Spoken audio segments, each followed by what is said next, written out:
안녕하세요. 따라가는 기독교 교리반 따기반을 담당하는 김기건 목사입니다. 오늘은 인간론 5번째 시간으로 은혜 언약에 대해서 알아보겠습니다. 지난 강의에서 피조물 인간을 보고 창조주 하나님이 관계를 맺기 위한 행위 언약을 세우셨고, 타락한 인류를 보고 하나님은 당신이 구원하실 사람들과 관계를 맺기 위한 은혜 언약을 세우셨다고 말씀드렸습니다. 우리가 행위 언약, 그 축복, 영원한 생명을 얻을 수도 있었는데 불순종으로 축복을 얻지 못하게 되었죠. 이때 하나님은 인간을 구원하실 다른 수단을 마련하셨습니다. 창세기 3장의 인간의 타락 사건 이후 성경의 모든 기록은 하나님께서 인간을 구원하시기 위한 놀라운 계획, 그 역사 속에서 이루시는 내용이 담겨 있습니다. 하나님은 인간을 구원하시기 위해 그 사람들과 은혜 언약을 세우셨습니다.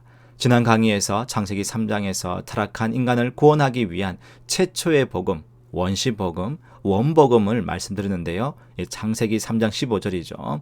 내가 너로 여자와 원수가 되게 하고 또 내 후손도 여자의 후손과 원수가 되게 하리니 여자의 후손은 내 머리를 상하게 할 것이요 너는 그의 발꿈치를 상하게 할 것이니라 하시고, 여자의 후손, 즉 예수 그리스도가 사단의 머리를 상하게 할 것이라고 하셨죠.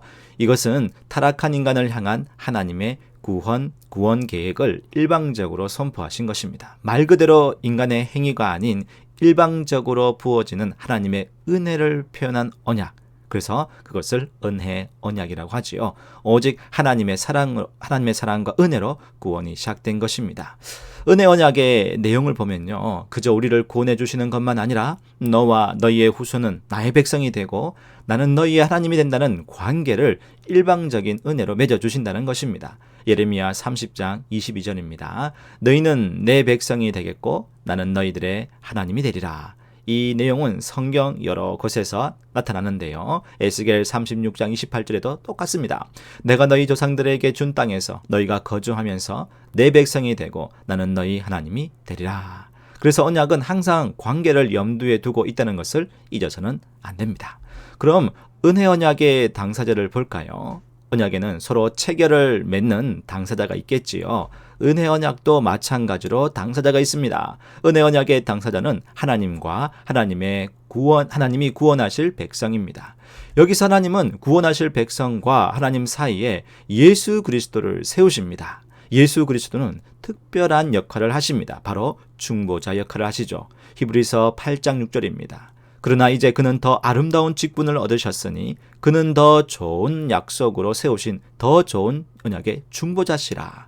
하나님은 예수님을 언약의 중보자로 세우셨습니다. 중보자는요, 사전적 정의를 찾아보니까 하나님과 인간 사이에 서서 그 관계를 성립시키고 화해를 가져오는 역할을 하는 분이라고 말하고 있습니다.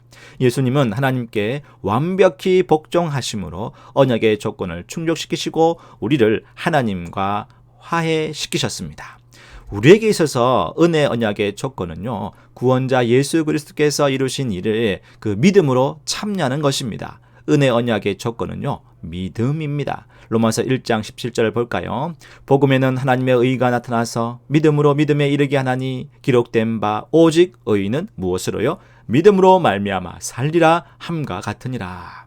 이전 행위 언약에서는 우리가 지켜야 하는 조건은 순종이었죠. 그런데 우리는 타락으로 인하여 죄와 허물로 죽어서 하나님의 말씀에 순종할 의와 능력이 없어져 버렸습니다.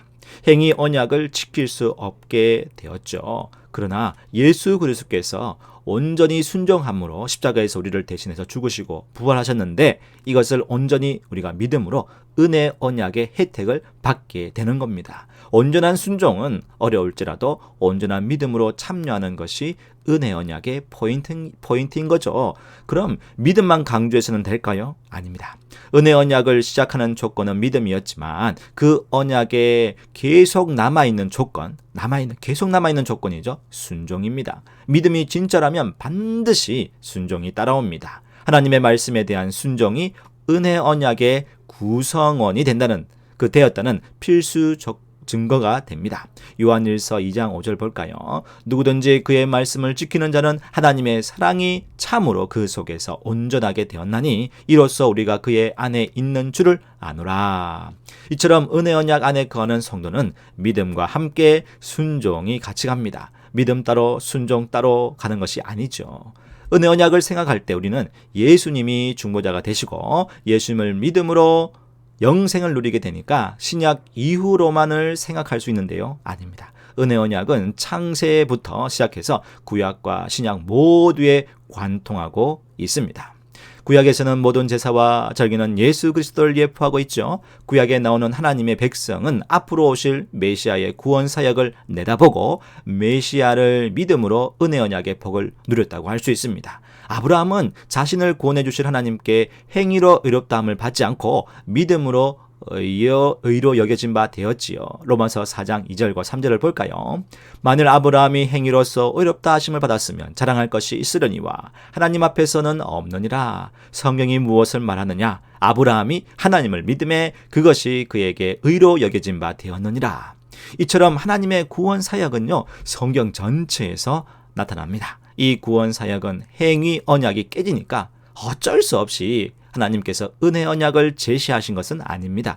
이미 하나님께서 창세전부터 미리 아시고 구원 계획을 작정하셨습니다. 우리는 이것을 구속 언약이라고 합니다. 구속 언약은요, 성부, 성자, 성령 하나님 간에 맺은 언약이죠. 그 내용을 보면요, 첫째로 성부 하나님은 성자에게 사람의 몸을 입혀 성령으로 잉태해서 이 세상에 태어나게 하시고 이 세상에 계신 동안에 그와 함께 하시며 고난을 받고 죽으시면 그를 다시 살리내셔서 인생의 고통을 다 당하시고 율법 아래 복종하시며 인간의 죄를 짊어지시고 십자가에 죽으실 것을 이렇게 약속해 주셨던 것, 그렇게 성부 하나님께서 약속해 주셨던 것을 말합니다. 요한복음 17장 2절을 볼까요? 아버지께서 아들에게 주신 모든 사람에게 영생을 주게 하시려고 만민을 다스리는 권세를 아들에게 주셨음이로다. 둘째로는요, 성자 예수님은요, 하나님의 명령에 완벽히 순종해서 비천한 인간의 몸으로 이 세상에 오셔서 인생의 고통을 다 당하시고 율법 아래 복종하시며 인간의 죄를 짊어지시고 십자가에 죽으실 것을 약속하셨습니다. 네, 그렇게 보시면 되겠습니다. 이거는 히브리서 10장 7절 말씀. 이에 내가 말하기를 하나님이여 보시옵소서, 두루마리 책에 나를 가리켜 기록된 것 같이 하나님의 뜻을 행하러 왔나이다 하셨느니라. 예, 이렇게 성자 예수님은 말씀대로 순종하며 하셨죠. 그렇게 약속하셨습니다. 또한 성령 하나님은 어떨까요? 성령 하나님은 성자께서 성부의 뜻을 행하고 지상에서 그의 사역을 감당하시도록 능력을 주시고 예수님의 구원 혜택을 백성들에게 적용하시기로 약속하셨죠. 마태복음 3장 16절입니다. 예수께서 세례를 받으시고 곧 물에서 올라오실 새 하늘이 열리고 하나님의 성령이 비둘기같이 내려 자기 위에 임하심을 보시더니, 예, 마태복음 3장 16절의 말씀처럼 성령님께서 함께 임하셔서 그곳 가운데 은혜를 주시고 함께 하셨던 것을 볼 수 있습니다. 이와 같이 성부, 성자, 성령 하나님의 자발적인 구속 역사, 구속 언약을 세우심으로 행위 언약을 깨뜨린 인간이 은혜 언약으로 인해 복을 누리게 된 것입니다.